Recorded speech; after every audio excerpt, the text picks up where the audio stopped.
State is getting a bunch of money from the federal government to fight the opioid crisis. The governor announced today that Connecticut is going to get $5.5 million in a grant. News 8's Jason Newton is live tonight in News 8 Control with how that money is now going to be used. Jason. And fighting a heroin and opioid crisis in a cash-strapped state like ours only makes that fight even tougher. Those involved in the daily struggle say they need all the money that they can get.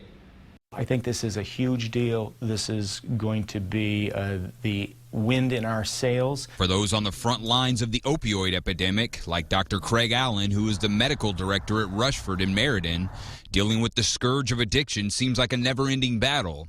Federal grant money is always needed and welcome to try and head off addiction, or at least hold the line. The funding is designed to help with prevention.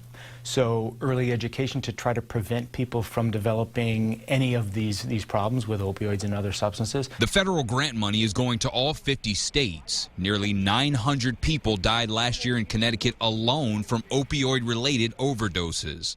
Our state is set to receive $5.5 million. We have an educational issue, we have a detox issue, we have a longer treatment issue, and I suspect the monies will augment all of those. The money is awarded from the Federal Substance Abuse and Mental Health Services Administration.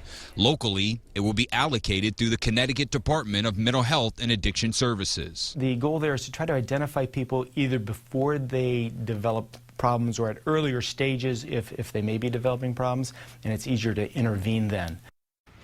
And that $5.5 million will be doled out to Connecticut over the next 2 years. Live in News 8 Control, I'm Jason Newton.